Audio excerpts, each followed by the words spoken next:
nigga high as a motherfucker, by the way. Let me go fast forward. I am the nigga, young dog. This high ass nigga. They don't dance no more. It's all about the lean. Back in the day, crack was jumping on the scene. Now they slumped on the sidewalk. Can't talk, Golden era faded, but we still feel the rock. They used to be kings, now they lost in the scheme. popping them bottles, throwing money, living dreams. Now they zoned out and mumbling, fumbling. No rhythm in the city, the whole shit crumbling. They used to rock the house, they was riding through the streets. Remember there was dancing, sliding to the beat.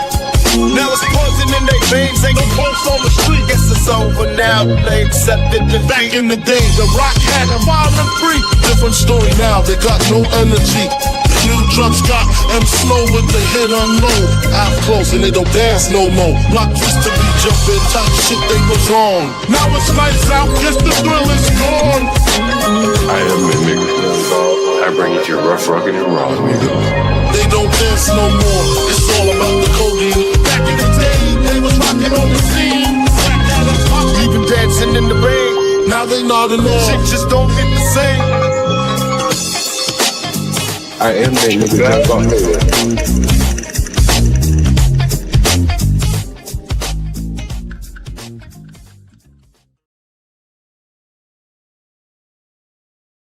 Yeah. Man, I was riding up on Howard's campus yesterday, and I've long said that Howard University is a real estate play masquerading as a university.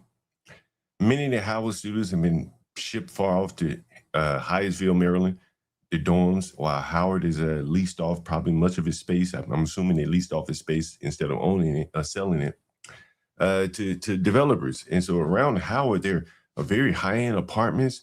There is a Whole Foods and just high-end apartments all over the place. And I'll show you some of that as we go along here. And as we get started, I want to share this video with you. And I've shown this on the video on the channel several times, but it bears repeating to really hammer home what is really occurring at Howard. For the people that maybe new listeners, if you come across your stream, you wondering what in the world is going on at Howard. And this is the landlord's perspective of what I think Howard is a real estate play, masquerading as a university. And there are a lot of money that comes into Howard because of they get direct appropriations for the Congressional Appropriations Committee, stuff like that. And there was a video that I put out a while back. It was the Two Faces of DC. The Two Faces of DC. I can't find it right now, but I'll find it. And anyway, it was about a lady. She lived in Pleasant Plains or somewhere near there, and which is a newly developed neighborhood right near Howard. And I remember her saying her rent was like $2,400, which would be out of the reach of many of the Howard students. So as a result, people like me end up renting to Howard students that can't afford to live on and near campus. And that is one of the bigger things that's going on there, is that Howard students are by and large mostly poor. The parents are poor. These are people who come from meager backgrounds. I'll show you some video. This is a fairly long video. It's about 20 minutes. So it profiles a couple of parents and the students that are caught up in this Howard enrollment issue. Here's the first parent. They take up your enrollment. Mm-hmm. It has been trauma. Like she was accepted, and I feel like they dropped the ball on the communication. So I want you to listen to that right there. She chose Howard over 7 schools. Out of the 7 schools, Howard was probably the most expensive school that she was accepted to. So why did she choose to go to Howard? These parents are going to tell us. Some of the students are going to tell us as well. Yeah. You could have said, even if you have financial aid, you still need to pay 50% because we don't know if you're going to cover it. But you said financially, and you did not say that. You just said, we think we're covered, we're fine. Yeah. FAFSA is going to take it. So Rewind this for a second.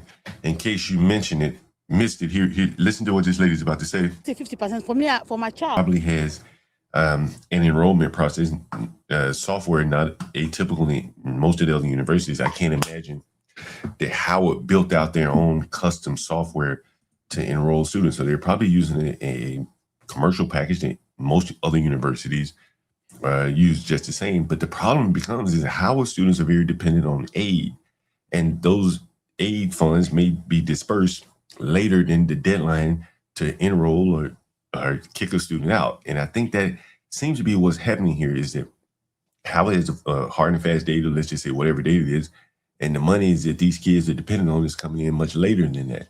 Howard is saying, hey, okay, you got a refund, you got some money coming in from the Bill Gates scholarship, cool, no problem.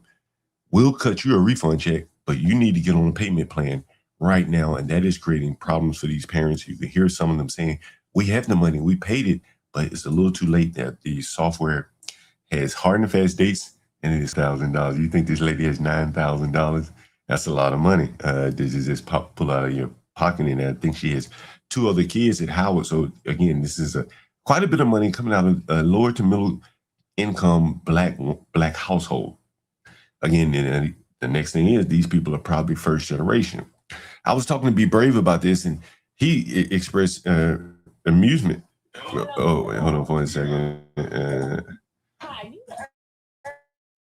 Give me 1 second. He expressed, amazement. Really, he said, "I can't believe that Howard is getting away, straddling these people with this amount of student loans." Particularly when you consider what the Howard graduates will leave school with: psychology, sociology, general sciences, biology degrees at $64,000 a year. It's a lot of money. Great. I wish I could tell her, if she's watching, what I would tell her is, lady, Howard is not a school anymore. This is a real estate play. I said it a while back, this is a gangster country. Everybody's getting as much money as they can. Howard has his hand in the cookie jar, and they're able to pull out quite a hell of a sum.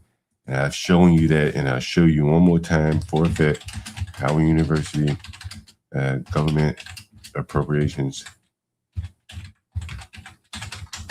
And you'll see that the AI mode.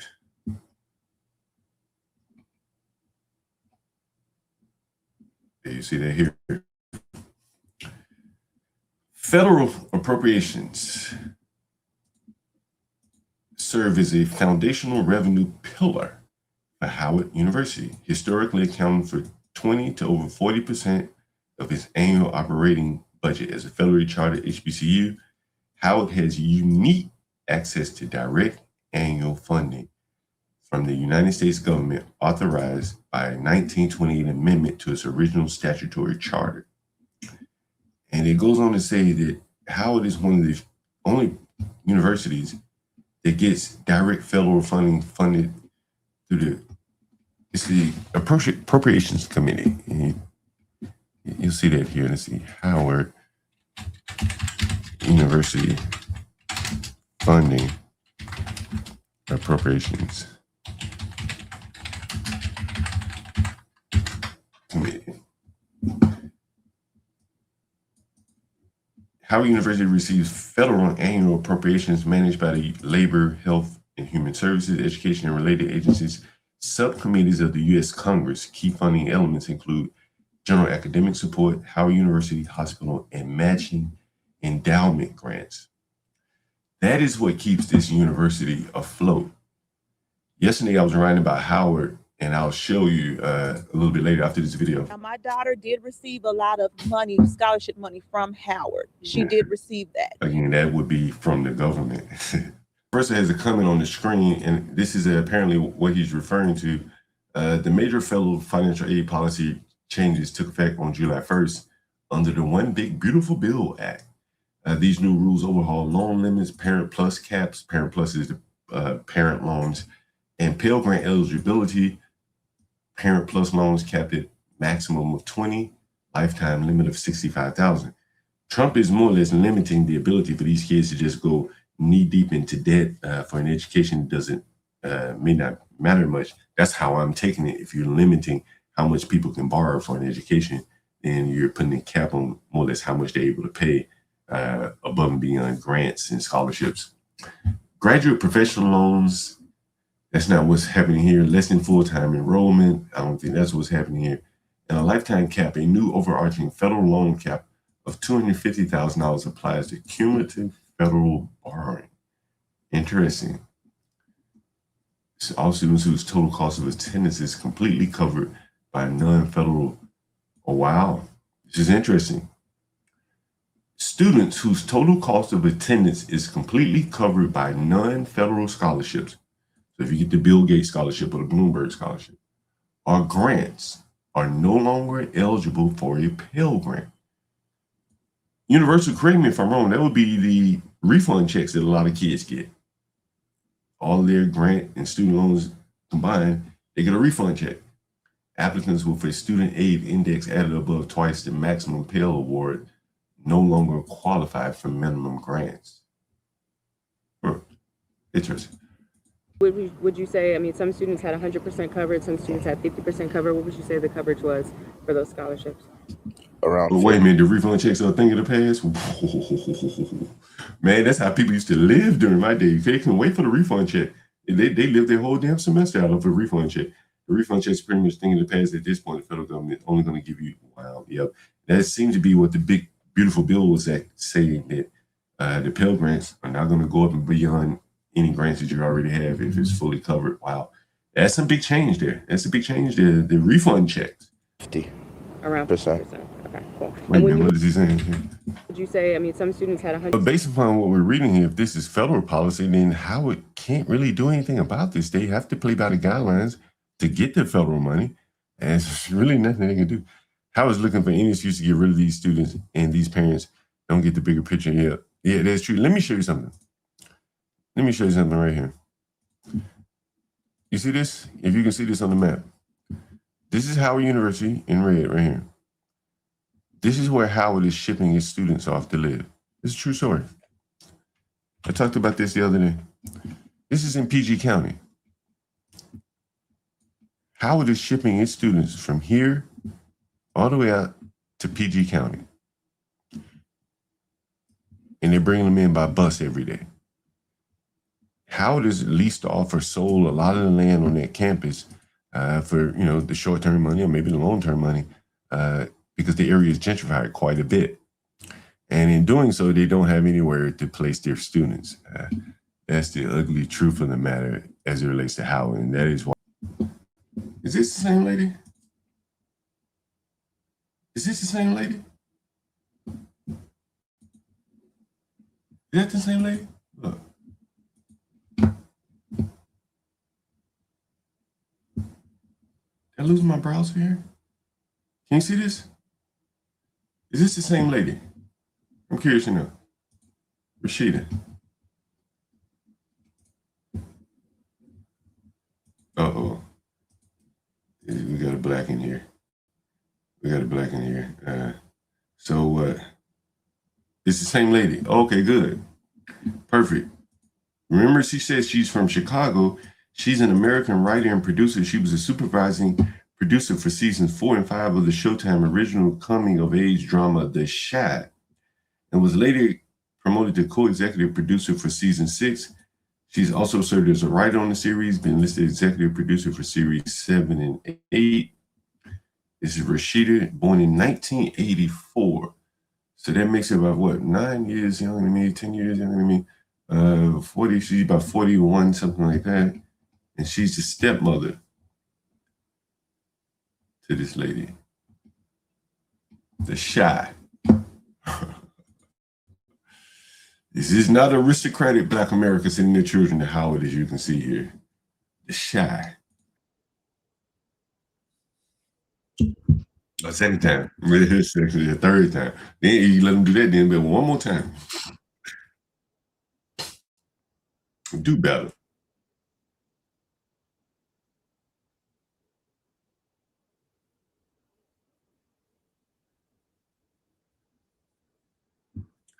Oh shit, you can't hear it? Damn. I thought I lost my audio. Let me get back to it again. That's StreamYard sometimes. And this is the writer of The Chi, executive producer or whatever. Okay. But if you're late a second time, then you get kicked out. Right. Uh-oh.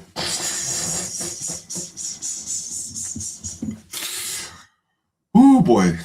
Ooh, boy. They might as well have gone to a PWI, she says. And here's the Howard president. He don't look too sharp here. 11, we are hearing from Howard University's interim president as hundreds of incoming students. Wait a minute, he's the interim president? Uh-oh. Uh-oh. The last president probably left him a stink, and that he leased up a lot of Howard's property. I think it was the last president, and now he's out of here.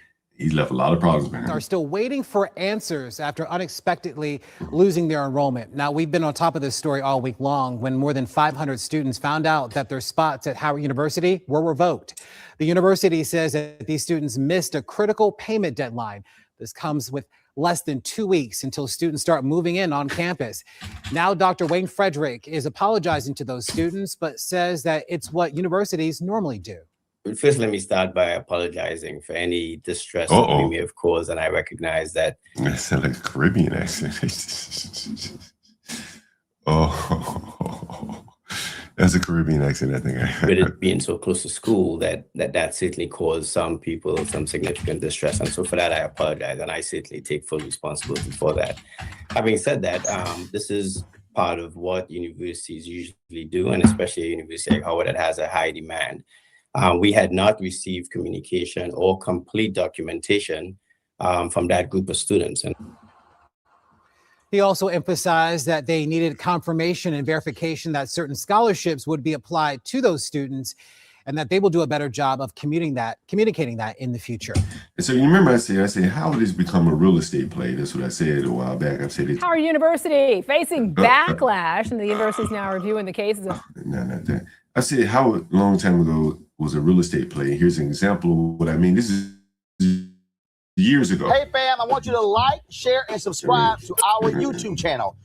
Yesterday, white gentrifiers walking their dogs and picnicking on the campus of Howard University. Well, a local reporter on the Fox affiliate did an interview, and this white man, y'all, I can't even just roll the tape. They're in part of D.C., so they have to work within D.C. If they don't want to be within D.C., then move the campus. I think we need to work together, and I don't think it should be a he or there or here. It's our community, and that's how it should be. What? I'm sorry. Teresa, what the hell? Howard University should move? No, Howard University should move, but this is the definition of white privilege and what's going on in DC as it relates to gentrification. So I hear them as they say our community, but our campus and our tuition is two very different scenarios. The Howard University leadership obviously needs to address this and make sure policies are put into place, since there's so much gentrification that's going on in that area. But also, I'm actually glad that the local affiliate of Fox actually did do a piece on this, because it does show the disgrace and the disproportionate devisement of what's going on with some white Americans. And so I think, again, if Howard University needs to make sure they put a stop to this, because they wouldn't do this to the Georgetown universities or the Lands and the American University, because it wouldn't even got to the local affiliate station if that happened at their school. So there definitely has to be some policy in place to ensure the safety and security of our students. Malik, Greg Carr, of course, chair of Howard University's Afro-American Studies Department, frequent panelist on this show. He tweeted this 2 hours ago. Dogs got nothing to do with it. They go where they're taken and where they're allowed. This is all about people. And in this country, no group respects black people until they're made to. Walk your dog on a HU campus and find out how much we respect ourselves. We get back to this. This is what this is all about. This is 7 years ago as the gentrification started to overwhelm Howard's campus. Misinformation. One of the things we try to do on the news at 11 is tackle misinformation. A DC woman tells us she was berated for walking her dog at Howard University. So what is the school's policy on this? Adam Longo and the Verify team made some calls to find out. Our Verify team exists to fact-check the suspicious things that you're reading online, like a blog post here on the DC-centered site Popville. The anonymous author says they were walking their dog on the Howard University campus when a group of students told them to scram, since dog walking is banned per campus policy. Now, to see if... Man, but you might wonder why I'm laughing here. But dogs were a big issue here in DC. I'm from the country. People left their dogs outside all day, all night. We didn't even allow our dogs inside. So when I came here to DC, one of the big things was the white people had dogs, and they would take their dogs on walks, or they take their dogs on walks. And once they started moving around Howard's campus, they started walking around Howard's campus. And sometimes the dog would take a poop on Howard's campus. And so there is something called the quad on Howard University's campus. And here is the quad. This is where they do all these little rallies, Q dogs stepping and all this stuff. It's the Harriet Tubman Quadrangle, apparently. And I'll minimize it for you. It comprises 5 interconnected halls: Baldwin, Crandall, Fraser, Truth, and Phyllis Wheatley. It primarily serves as a vibrant residential community for incoming first-year women, and is distinct from the yard, which is the central open green space on campus. Okay, so I thought this was the yard, but okay, it is the 5 connected dorms. And this apparently is where the white people were walking their dogs through Howard's campus. Again, this is 7 years ago. It shows you Howard's biggest problem is that their land is so valuable. It's probably more valuable than running the school. If we could verify that claim, our researchers went straight to Howard University, who said there's no such ban.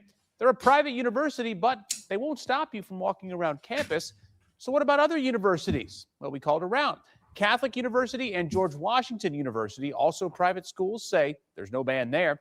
Same thing with American University, but they do say that your dog has to be on a leash, and if it starts to growl or bite, you got to take it off campus. University of Maryland, nope, no ban there either. So we can't verify. No. So now you get the point, right? Oh, neither Howard University or any of the schools we called here in the DMV prohibit you from walking your pooch around the school's campus. Now, we put a leash on false and misleading stories, but we need your suggestions to keep it going. Anyway, so that was that, and that was 70 years ago. So back to Roland. Malik. I love Greg. I'm so glad that he's a panelist on your show, and I think his tweet is spot on. Actually, if I were you, I'd love to see an interview with you, Greg, and this guy, and see how Dick privilege say the education of any individual, let alone minorities, is absolutely insane. Let's not give him any more attention, but let's focus on what's happening with gentrification and how we can protect not just our universities, but the communities around it that serve, support it as well. But Davon, we have to, focus on this, because what he said is what he articulated, what many people think, and it's that sort of the attitude, oh, y'all should move, when Howard has been there, when his ass would not move into a black neighborhood.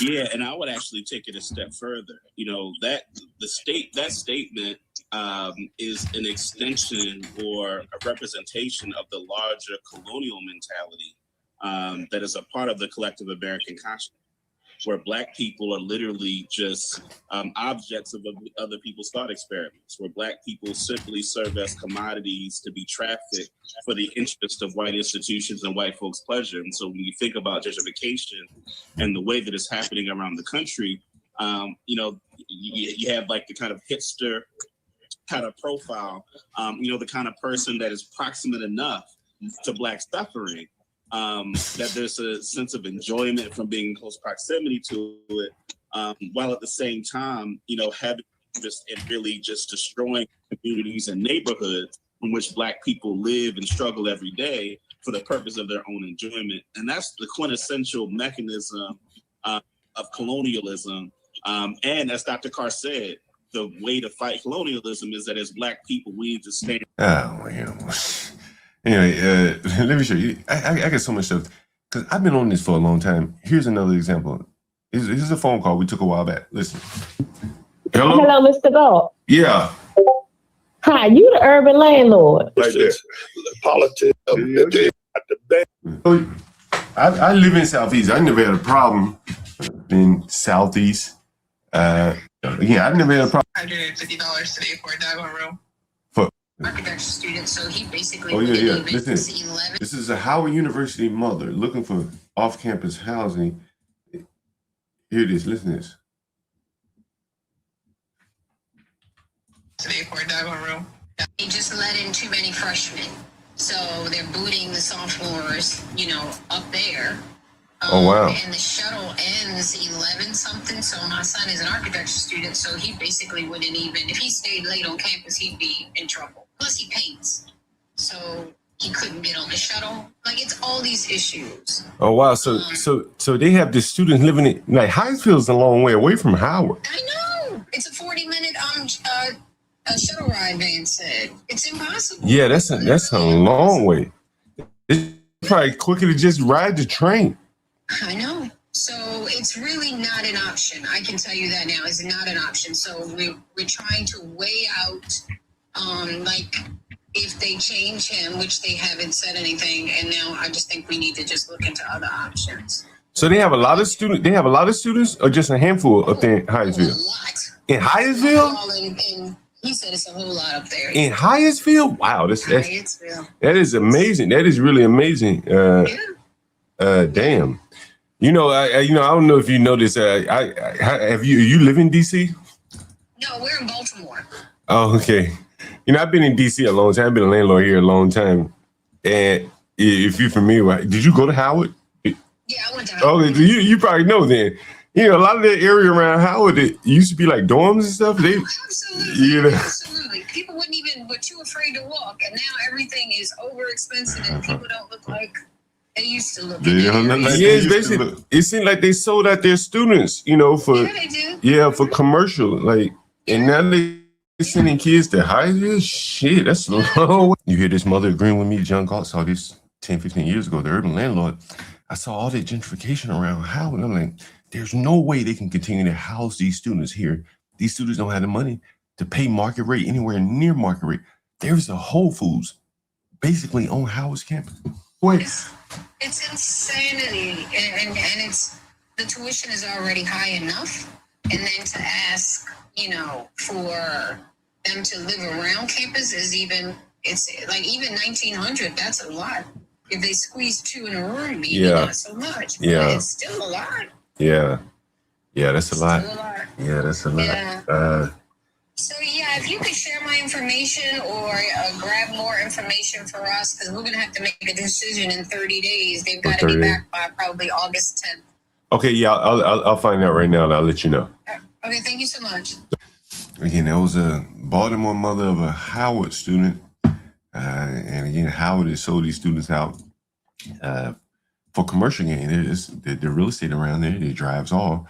And I think that is what has driven Howard to the brink of where it is right now. It's an interesting situation that we see oftentimes where Howard probably sees in those kids, hey man, half the kids probably don't need to be here anyway. If we can get their money, cool, but we're not going to bend over backwards for them. I think that has been clearly proven here that Howard is not, as the one of the former alums said, Howard used to bend over backwards for you and all that stuff. Not anymore. They have real estate. They probably got leases and stuff. The demands for their real estate on their campus. The students are just kind of probably second fiddle at this point. There's a couple more things. A couple more things. Let me see if I can open up my email. I've been having trouble getting it open. Is this it? Let's see. Let me get my email here. There it is.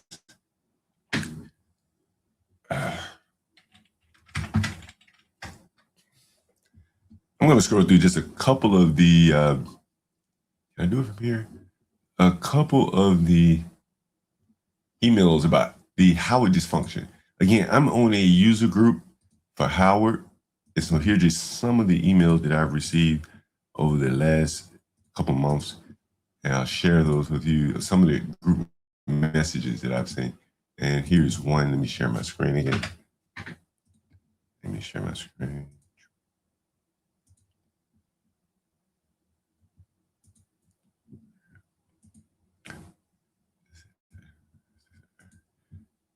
So here's one of the messages that I received recently from a parent at Howard. Yeah, that's the screen. There it is. If you can see this, I may need to zoom in a little bit. But basically, this is a parent And she said, I just want to give an update. Many are so encouraging during this difficult time that our children are facing. Unfortunately, my daughter was denied re-enrollment, but we have since brushed ourselves off and are pursuing her true passion at John Jay's Criminal College Psychology program. I think that's in New York. I know many people feel discouraged, but just want to know there's light at the end of the tunnel, blah, blah, blah. I'll be removing myself from this group. And so on and so forth. That was just one of the emails that I received or that I saw in the group. Here's some others. And yeah, this is Howard. I think they've damaged their long-term reputation with this scandal. Some more Howard stuff. Here's another one. I'll put this one on the screen.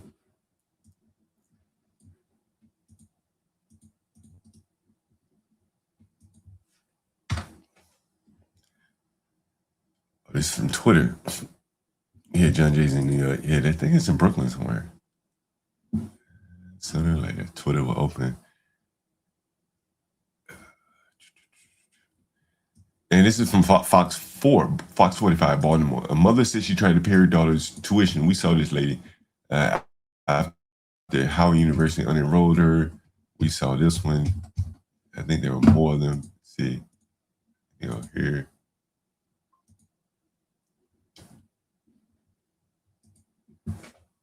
HU dysfunction. Howard.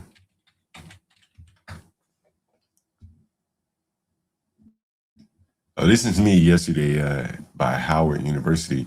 And what you'll see, if you're paying attention, if you notice, is a lot of construction by Howard University. A lot of construction in D.C.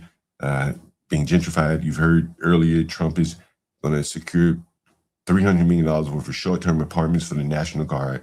That's a lot of pressure on the market for housing. And you see Howard. Here's one video. This is on the main strip of Howard. This is Georgia Avenue.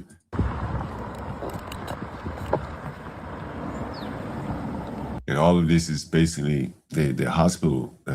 Hospitals are big money for universities. Howard is no different. They're getting in on the game.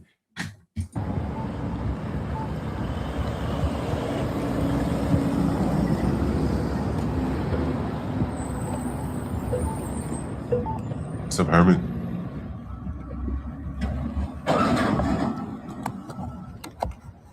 So this is a couple of blocks of DC real estate are under construction or about to begin construction on Howard's campus.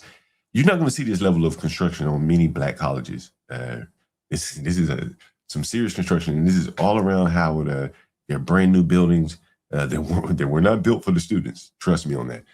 The Whole Foods, things like that, not built for the students. The high-end salon directly across from the Whole Food, again, not for the students.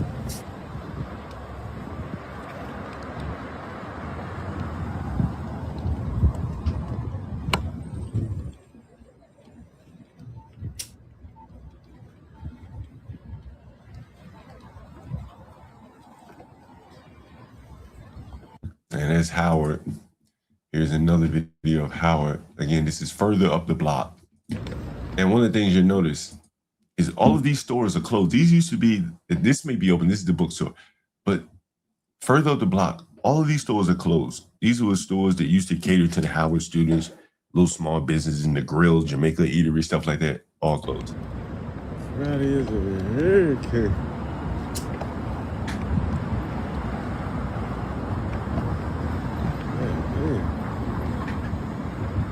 You see all this?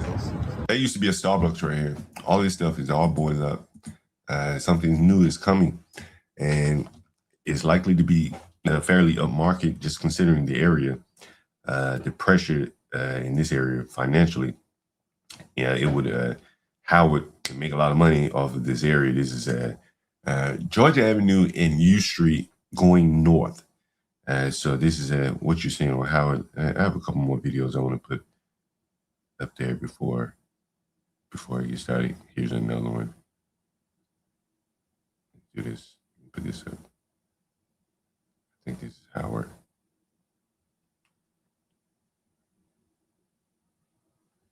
Give me 1 second.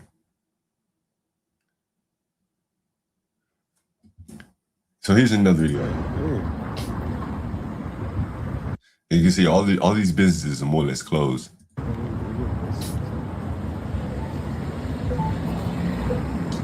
And here begins like kind of where the main campus. We've left the hospital. Look at all this construction.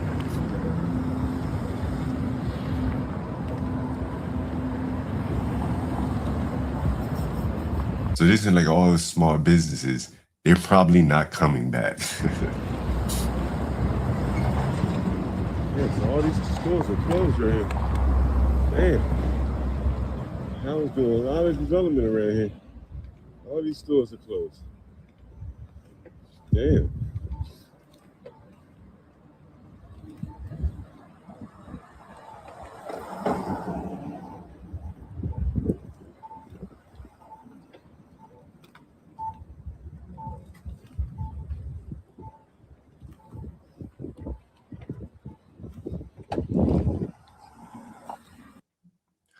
And that was that video. Here's another one by Howard. 64,000. Here's another quick. Has anyone ever seen the email stating their student must reapply due to non-payment? My son's classes were dropped. I cannot get in touch with financial aid. Again, a lot of incompetence going on at Howard. Here's another message. This lady, and I want to zoom in on this one. This one's very interesting. Again, these are not very affluent students attending Howard. It was a little murky because when we pay bills, we know there's a deadline. I know people would have something to say no matter what, but it would hurt. Would it have hurt to send out a final notice detailing what would happen if or didn't happen by the 21st or 20th even? It's crazy how HBCUs always want grace. It sounds like the same lady with how they handle things, but where's the grace in return? I'm sorry, my feelings are hurt. And it was one lady that said she paid about $2,700. She's paying about $2,700 every month. Anyway, here's another video from Howard.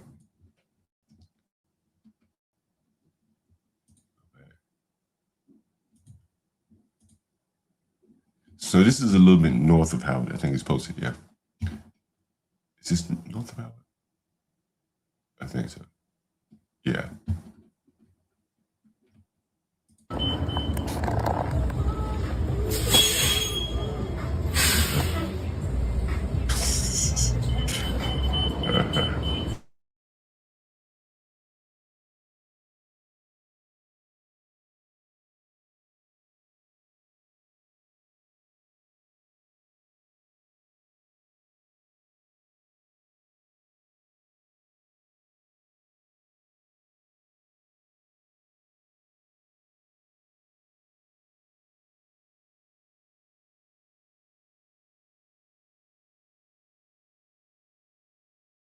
Problem with StreamYard lately. Here we go. All right, this is Howard.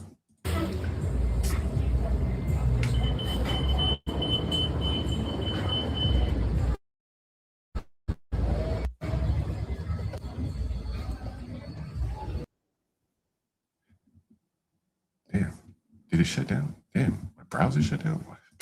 StreamYard. Anyway, let me pull that back up. I think the whole damn browser shut down. Wow. All right, let me pull it back up. Damn, man, it's crazy. Anyway, let me pull it back up here.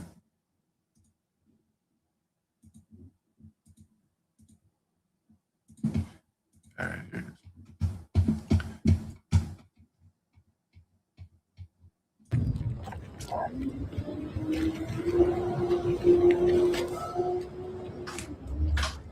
So you can see the white guy, he's walking up the street. There he is. You hear the music booming, so Howard's still kind of, there's still some, mostly, I would say, mostly indigent blacks there. Many of the blacks are coming into Howard University area because they're at the Howard Hospital.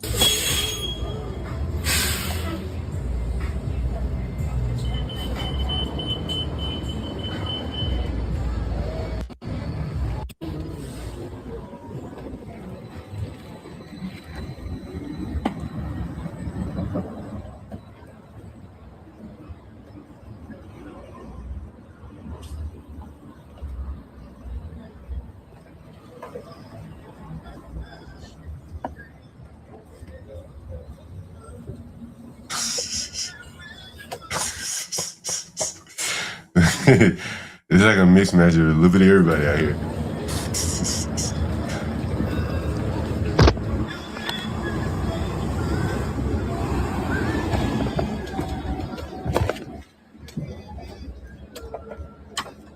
Oh shit, I rode the bus? I can't remember. I thought I was off the bus. I don't know. I can't remember what clip that was. Anyway, a couple things happened yesterday. I want to share it. That we use pretty much the end of our Howard coverage in case we have something else comes up. Maybe get some Howard students calling in, something like that. Anyway, yesterday, we're off of Howard now.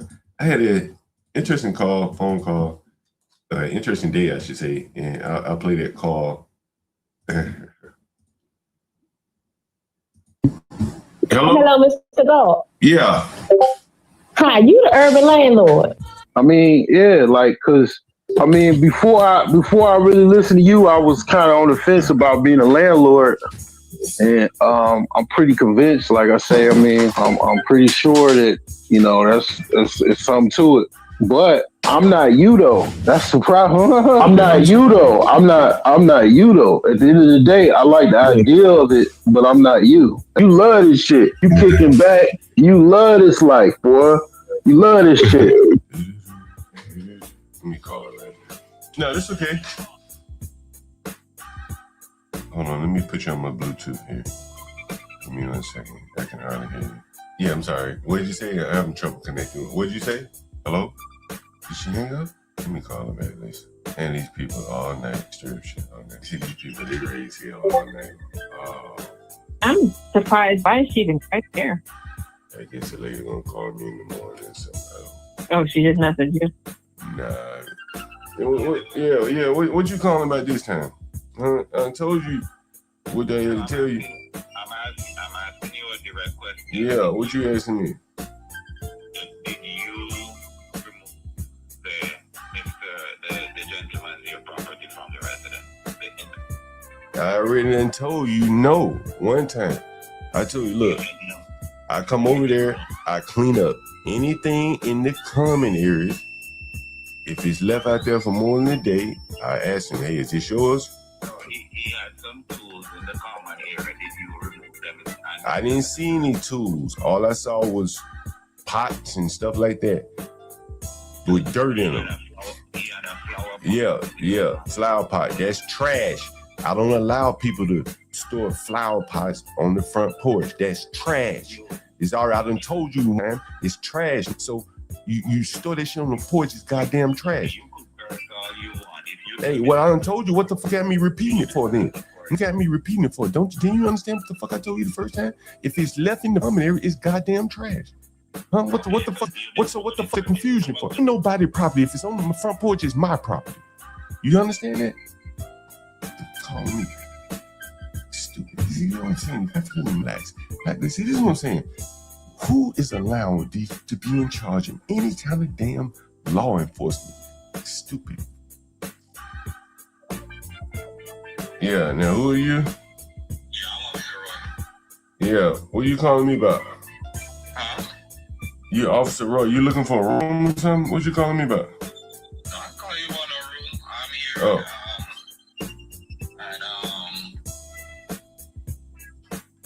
And where? I don't hear you. Did I lose you? Hello? Yeah, I didn't hear you. What you calling about? So I'm here. Okay. Yeah. You know Mr. Davis? No, I don't know him. Who is that? You were here earlier today. What they got to do with anything? I don't know who you talking about, because everybody in there that lives in that house, they know my number. So there's no reason the police be calling me about somebody in that house, because I was just there today. And I spoke to everybody that lives in that house, and so I'm just wondering what you calling me about? He said that you destroyed his property while you were here. Who? He what property of his did he destroy? Did he have like some? What property of his did I destroy? He said you Really? Listen. So listen, all I know is this. Anything left in the common areas is trash. Everybody that lives there knows that. If you leave something in the kitchen, in the bathroom, in the hallway, on the front porch, we give you an opportunity to move it. If you left it there, don't leave it there. If you leave anything outside of your room, it's trash. Everyone is told to pick it up. So if he left it out there in the common area, not in his room, is he saying that someone stole it from his room? I'm sure he's not saying that, right? He's not saying that, right? Hold on. He's not alleging that anything was stolen out of his room. He's saying that some trash that was on the front porch was thrown away. That's what he's saying. Because anything on the front porch is free game. I tell him, if you leave it out there for more than a day, it can be thrown away. I got. So we good now. So we clear. So we clear. So I think we clear, right? Or you got more? Or you got more to say? I'm not here for that. Okay, so that's what I'm saying. So you should really be talking to this guy about wasting your time, because he was aware of this. If you leave anything, listen. Yeah, I don't need to hear you out, because I just told you. Listen, if they leave, listen. No. Listen to me. If they leave up, right? And okay. So now I'm telling you, right? So I'm telling you, right. Yeah. So look, if they, right. Everybody. No, it's not a landlord-tenant issue. It is a personal space issue. It's not a police matter. That's what I'm saying. Yeah, you can't infringe on other people's right to enjoy their house just the same. Everybody need to be able to sit on the front porch. And that's why we say keep the front porch clear of your personal effects. Because I don't know whose stuff it is. I don't want it. I ain't got no room for it. We have people come and go and leave a lot of stuff that they'll never come back and claim. We don't know whose it is. So if it is left in a common area, we assume that it's trash. Because people leave a lot of things behind when they leave. When they check out, they may leave a suitcase, clothes, anything. Anything they don't want to take, they leave. You know what I'm saying? Yeah. You need. Well, what you need to do is talk to him about calling the police. But no, so you need to hear what I'm saying. You need to talk to him. This is not a landlord-tenant issue. This is a common consideration. Right? Yeah. Keep your things to yourself in your own room. Then, right. That's what I'm saying. Will you please tell him that? Right, nobody stole his things. Anything that was left in the common area. Some tools are missing. It's in a place where he's able to retrieve it. It has nothing to do with me. I'm just asking for asking sake. Anything that was on the front porch was put in the trash can. So if he had tools that was on the front porch, we ask people, do not leave anything, because if somebody else steals your stuff, we're not responsible for it. Keep it in your room. If he left some tools on the front porch, hell, somebody could have stolen it. I don't know, but anything, he should not have. Listen, can you let him know that he needs to keep all of his things inside of his room? Okay. Well, can you tell him that anything that's left on the front porch is considered trash? Okay. Well, I've told him. So, okay, yeah, get back.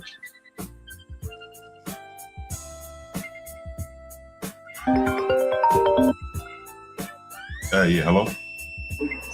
Hello. Yeah.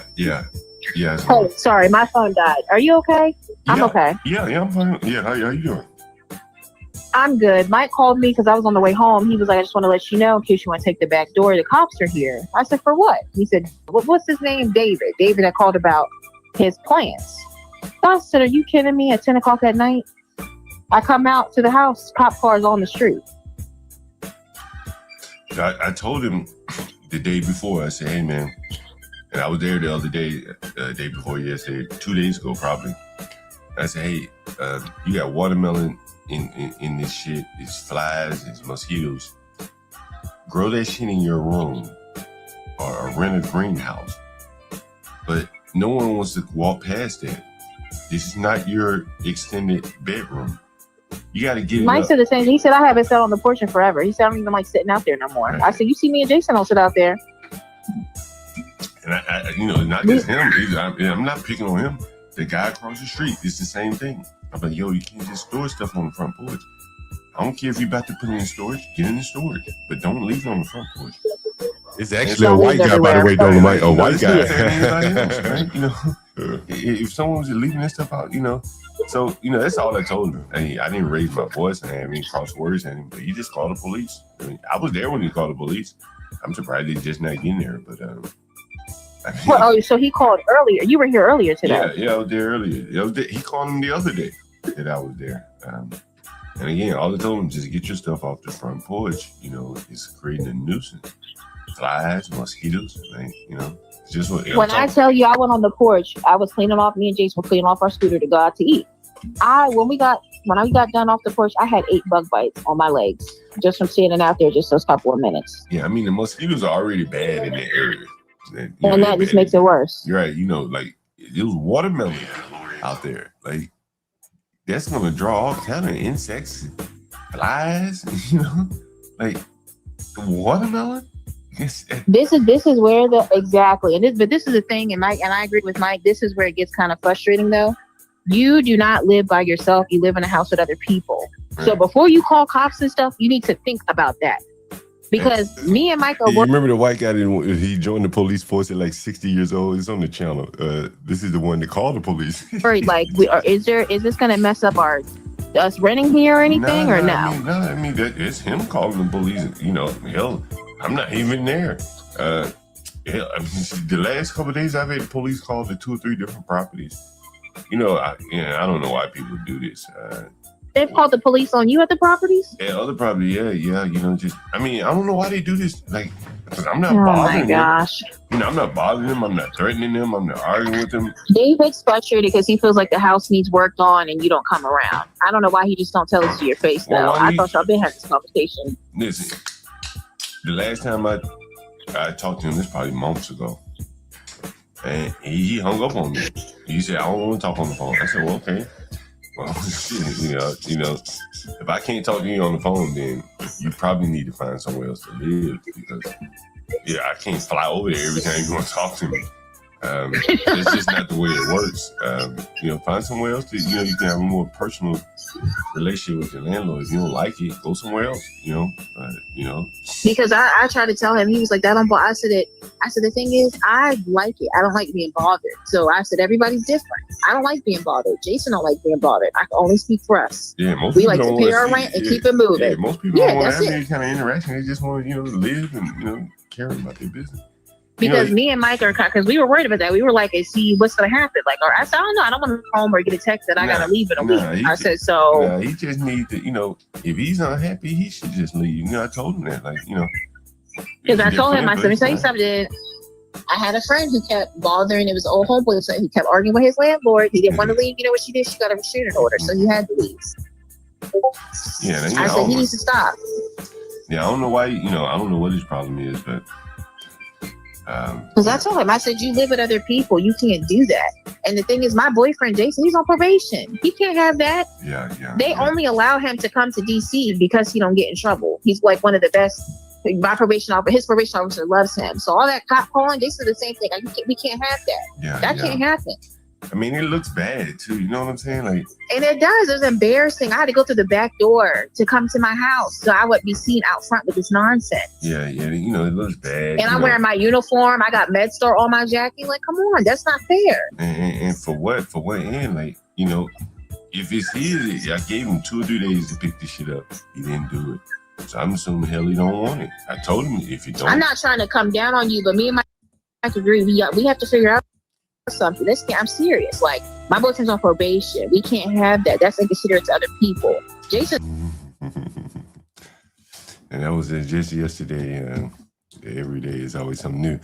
Anyway, you can hear that call on the channel. Here's another something I want to share with you. Let's see. What happened there? Oh, here it is. Here.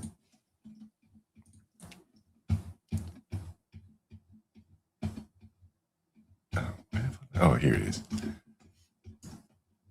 This is an Airbnb guest I have coming in today. Take a look.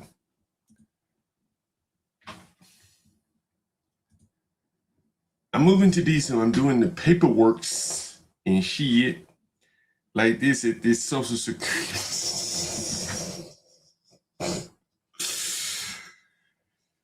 So I'm moving around week to week. I have had a family in DC, so people are looking out for me while I think while I'm here, I'm mentally disabled. And so people don't look at, I don't know what he's saying. Yeah.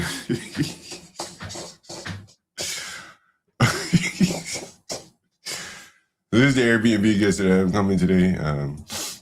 We don't have many Airbnb guests anymore, but this is one of them. Anyway, so I'm on the bus yesterday. I'm headed uptown, and I saw this. Hey, do you remember this, right? Look at this. Anyone remember this right here? Let's see. Yeah, this right here. Anyone remember this right here? The Lay's French onion dip. Anyone remember that right there? Lay's French onion dip. Okay, so I'm on the bus yesterday, and this lady right here, you can see her with the long hair, wig or whatever on her head. You see the two kids in front of her, and she's eating a bag of chips with this jar of French onion dip. It was so disgusting. Oh my God, it was so disgusting.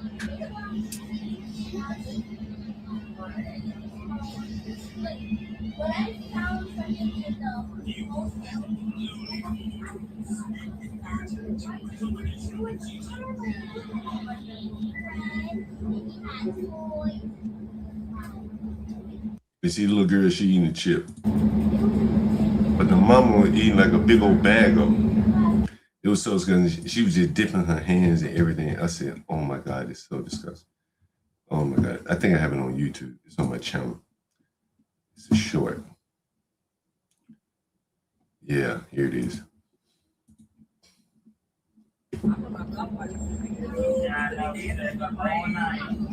You can see her like putting her mouth. She almost wasted it on herself. There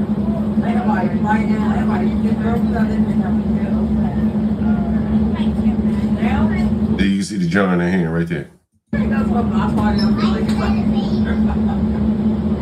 She and that shit on. Oh, it's so disgusting. Oh, it's so disgusting. Anyway, that was my adventures on the bus yesterday.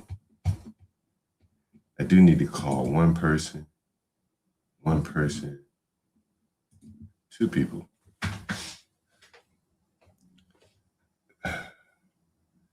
We call two people. What time is it? 10:42. I gotta get ready to get out of here. Make sure this room is ready.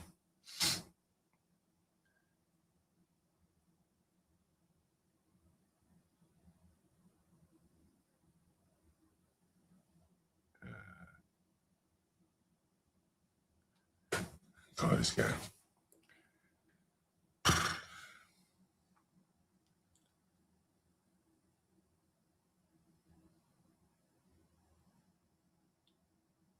Your call has been. Oh, he didn't answer.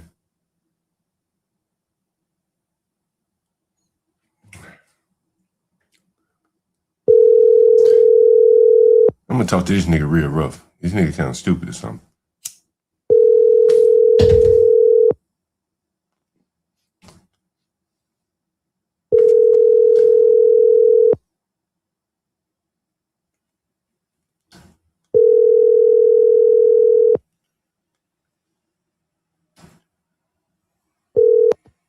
The person you have called is not a.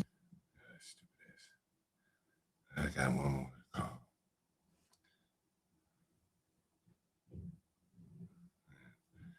This is the African going into the military. Leonard Roy. McNamara's moron. Your call has been forwarded to. Ah, Jesus Christ. None of these people answering their phone this morning.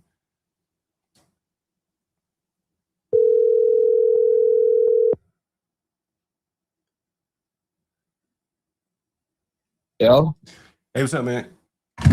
Hello? Yeah. Hey, can you hear me? Yeah.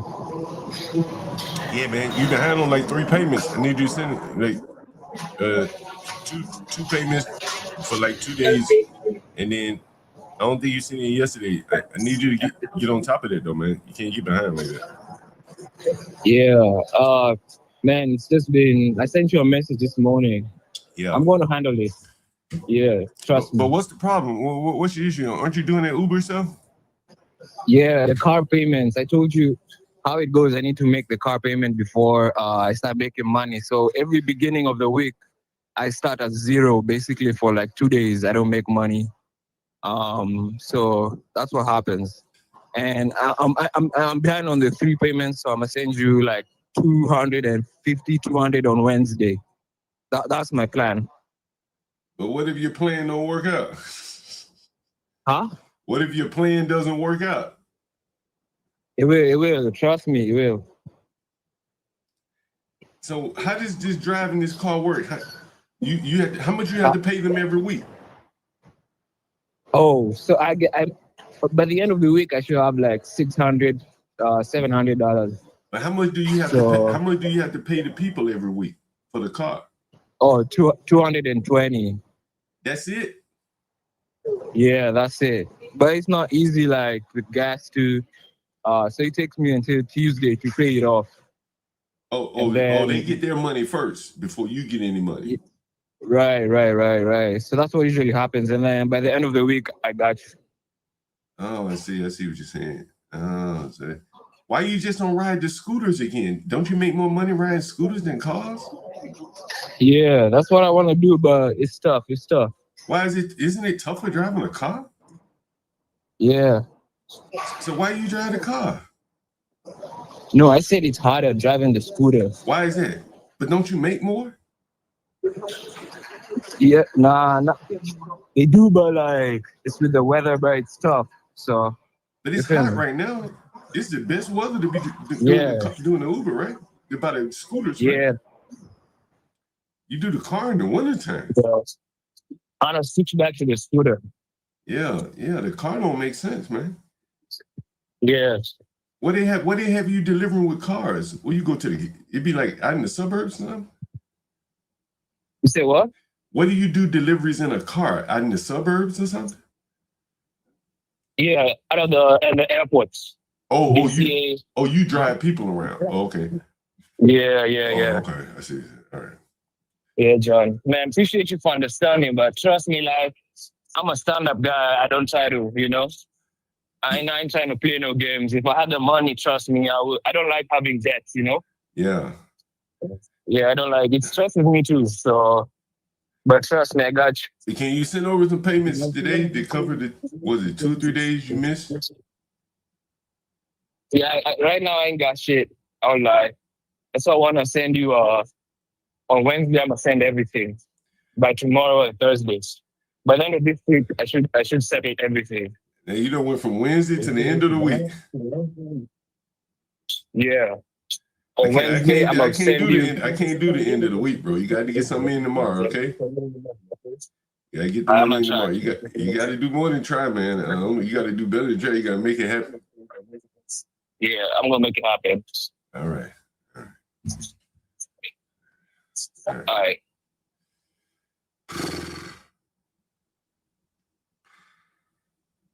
It's so broke, man. Like he should be doing the scooter, but he see he complaining about the heat. But hell, you don't like the cold. You don't like the heat. And when the hell you want to drive in the fall? Like,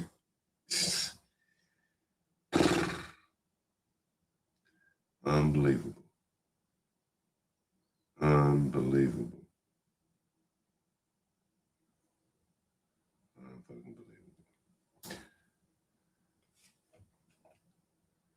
He's just black.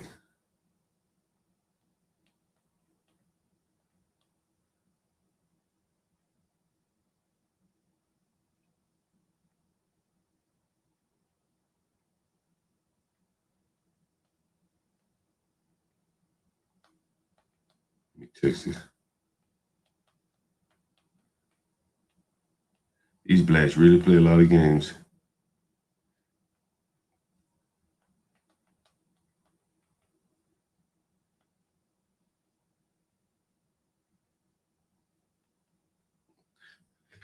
So hopefully this black calls me back.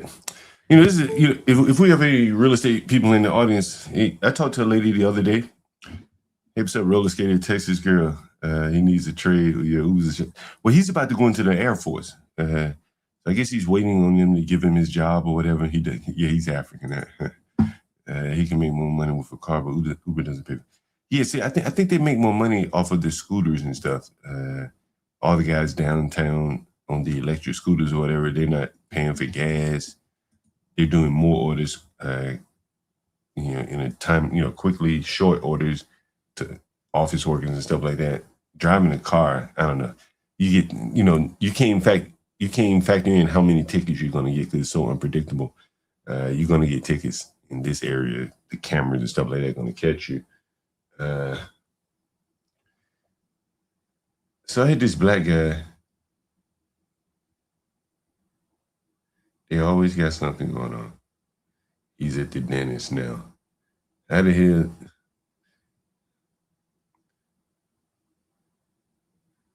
I mean,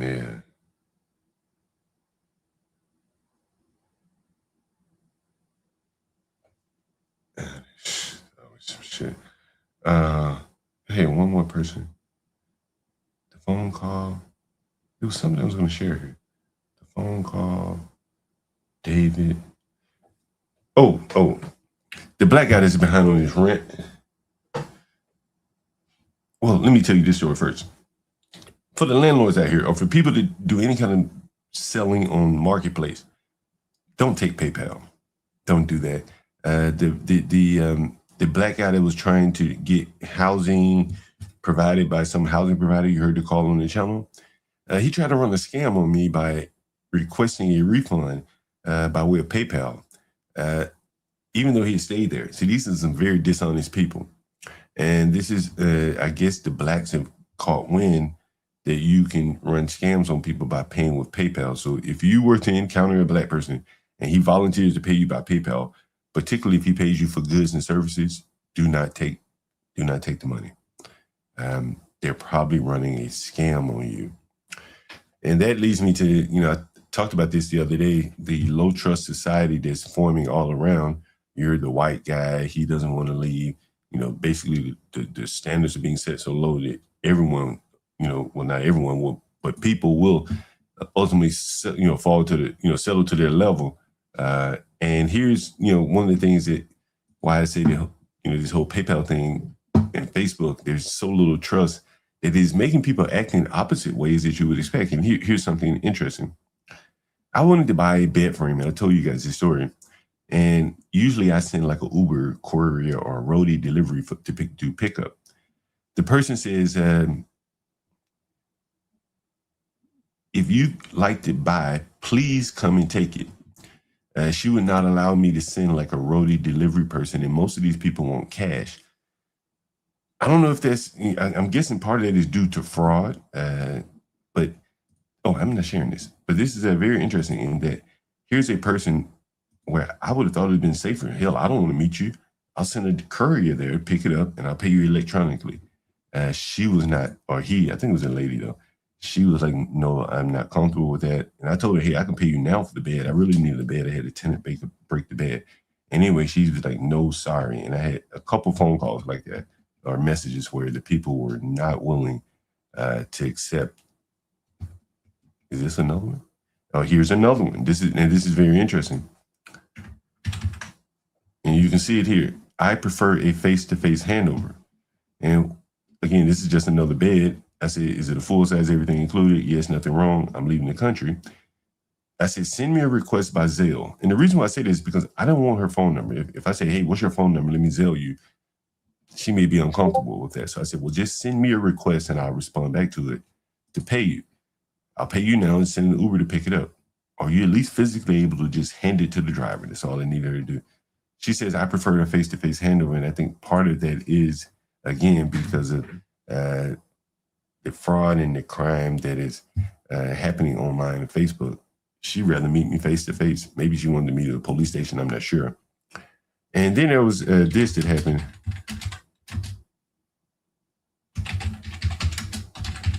In my neighborhood. What is it? I think it was this. It was this right here.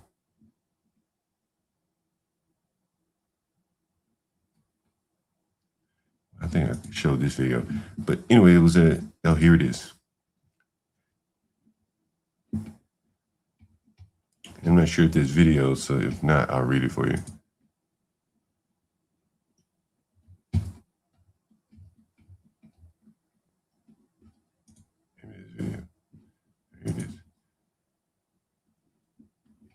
So anyway, in DC, around the corner from one of my properties, a man and his nephew were shot Tuesday while attempting to sell a Louis Vuitton handbag from Facebook Marketplace near a high school in Washington, DC. You can see some access. Anyway, but yeah, so that's what happened there in DC at an elementary school, I think. Anyway, the trust that for buying online is being broken down, and I'm very surprised even the white guy behaved like this in my property. He's calling the police like the black people do, and it's a very interesting phenomenon to see people like stepping down a notch, in terms of their morals and stuff like that. Anyway, very interesting. I'll drop the link. Anyone want to jump up, ask a question, make a comment, whatever. I dropped the link. Feel free to hit the panel. I think that's the right link. I don't think that's right. Here it is. And while we're waiting on anyone to join, I'll go down.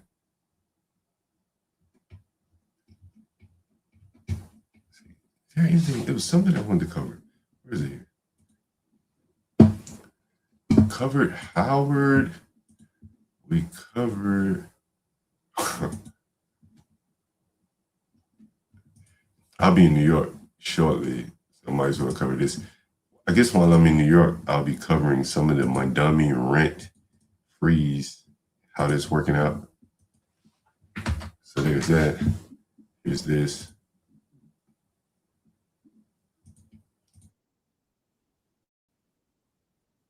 Become an everyday occurrence, with some claiming the rodents are the size of cats. There's like a wave. It looks like a wave of rats. Either daytime or nighttime. Nighttime is usually a lot more. And some say the problems don't stop there. Sighting roaches have also at 1245 Eastern Parkway say rat sightings have become an everyday occurrence, with some claiming the rodents are the size of cats. There's like a wave. It looks like a wave of rats. Either daytime or nighttime. Nighttime is usually a lot more. And some say the problems don't stop there. Sighting roaches have also taken over, running rampant throughout their homes. Residents at 1245 Eastern Parkway say rat sightings have become an everyday occurrence, with some claiming the rodents are the size of cats. It's like a wave. It looks like a wave. Yeah, I got you. All right.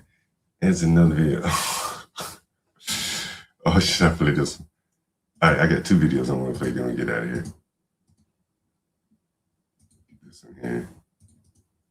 This is crazy. Oh.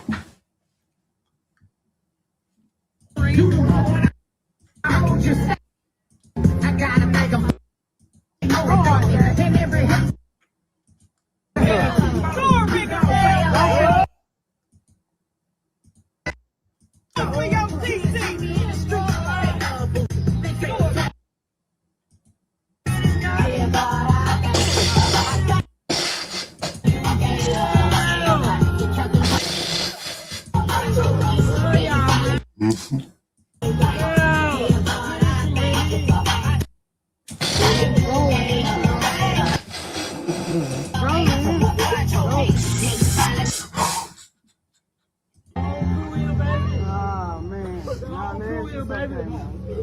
Thank you, baby.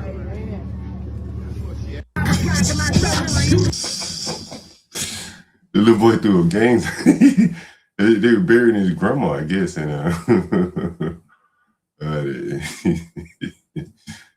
anyway,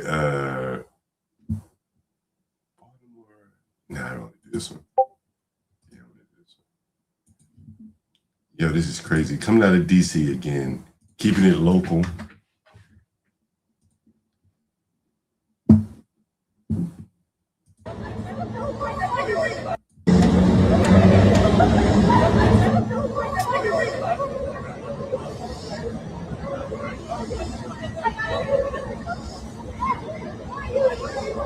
This is the wife of Eric. Well, this is the son of Eric Bieniemy.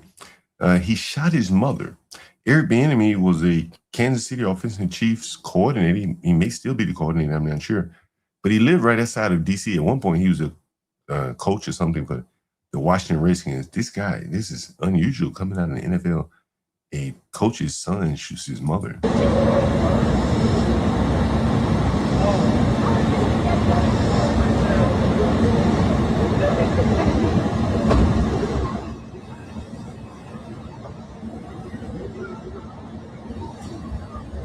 This happened right in Virginia somewhere. Eric Bieniemy. Eric Bieniemy. Son shooting. Yeah. This happened right in Virginia. It's a very weird case.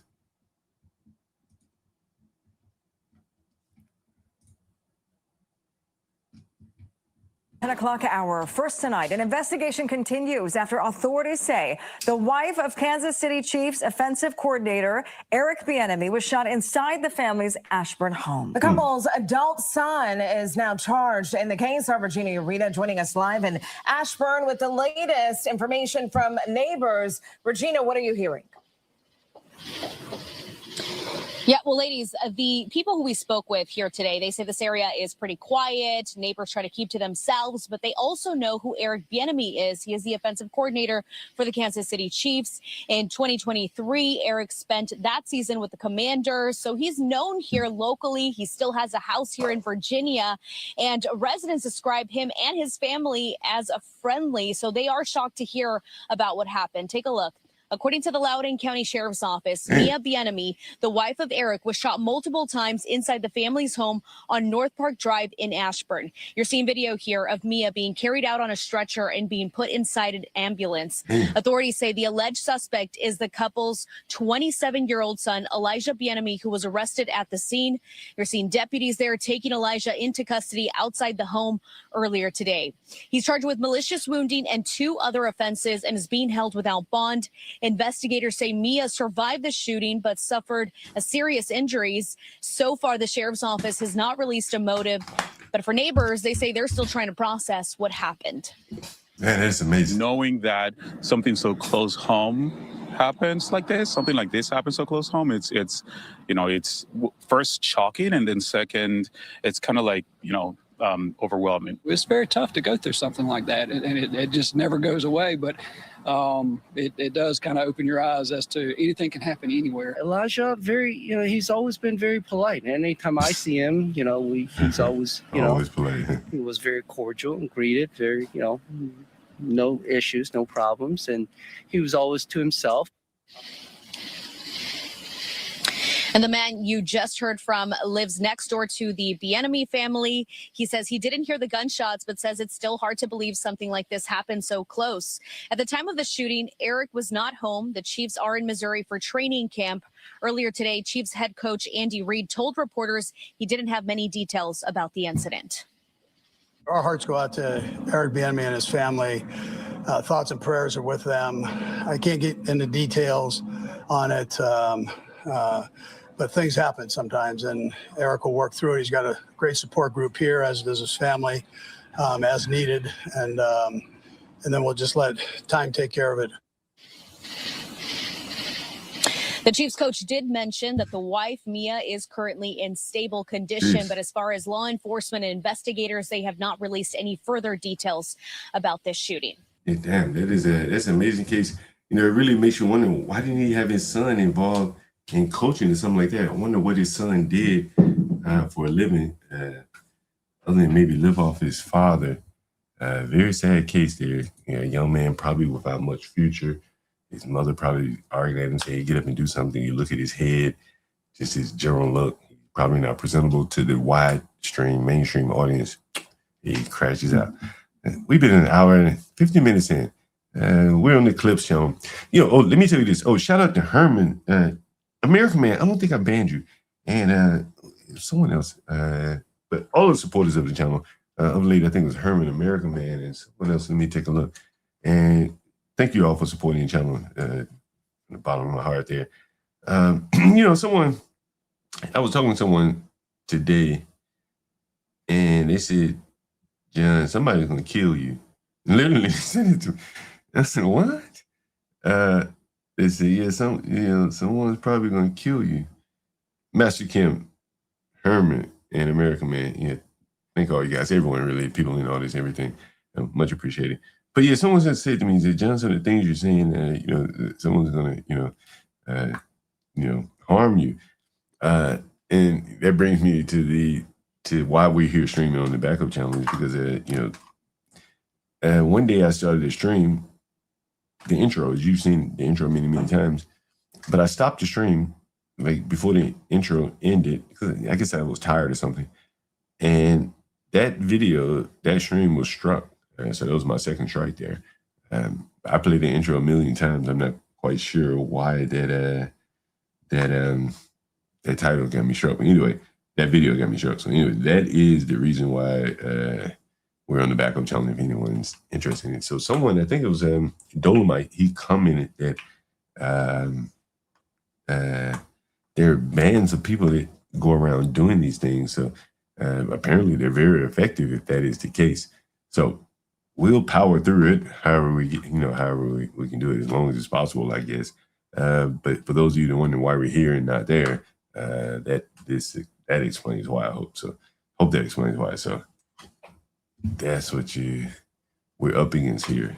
So anyway, guys, if you didn't tune in to CT, you should take a look and listen to at least the first part of CT talking about the Tuskegee University and the bonnet. That was pretty interesting the way he talks about that. So Tuskegee is my alma mater. Anyway, I got to get out of here, guys. Got a crazy Airbnb guest coming that I need to prep this room for him. Make sure it's all ready to go.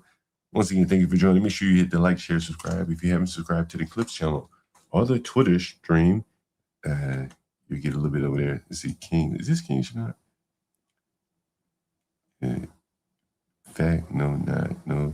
Ceasefire, grand shit, man. We're going to. Oh yeah. yeah. Howard. George. Yeah. George Mason. You're right. I think that's the school you're referencing, George Mason. Yeah, you probably get just as good of an education there. Speaking of that, I'll share this with you on our way out. With Howard dropping the ball here, other universities clearly going to pick up this slack, and none other than UDC. Story that has a lot of you talking online, and it's quickly gaining national attention. Hundreds of incoming Howard University students are still in limbo after unexpectedly losing their enrollment. But now there may be a lifeline for some of these students, thanks to another local university. Our Jess Arnold live at the University of the District of Columbia with more on this story. Jess, good morning. Good morning. Yes, fellow HBCU, the University of the District of Columbia, or UDC, is actually extending its enrollment deadline to help out these unenrolled students until August 7th. That is important.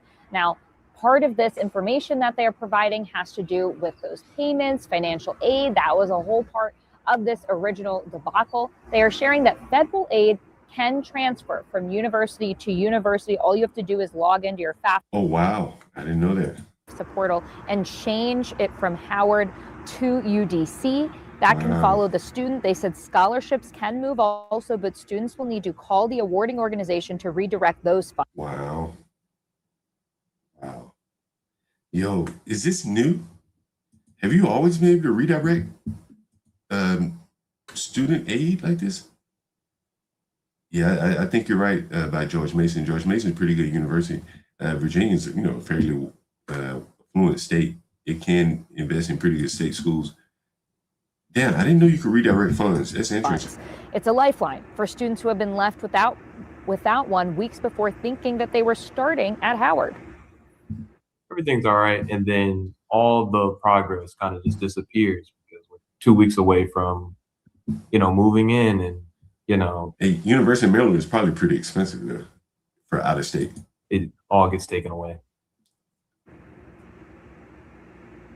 Mason Farmer, who lives in Georgia, is one of more than 500 freshmen who lost their spots to attend Howard over tuition payments. You know, it's crazy. Georgia, I think, has a Hope Scholarship or something. For him to leave his home state and attend Howard, it's like a $50,000 decision. The school says it had been sending communications about payment and enrollment deadlines since March. But students argue that some factors like outside scholarship money was beyond their control. And despite informing the university, their class schedules were wiped out. Howard's interim president addressed tuition on CNN yesterday. We have to hire adjunct faculty. We have to make sure that dorm rooms are assigned and ready to go. And so starting with a good financial plan is important. Our graduation rate is not 100%, and that gap is primarily due to lack of finances. Oof. He's basically saying this is a poor school, right? And most of the people aren't graduating because they don't have money to finish. We have limited resources that we're trying to stretch as much as possible. And hearing that some students have been hearing that some students have been re-enrolled here at Howard.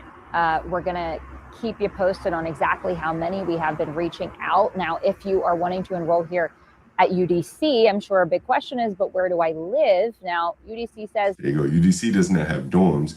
UDC used to be a community college. Now they've, I guess, stepped it up to be a university.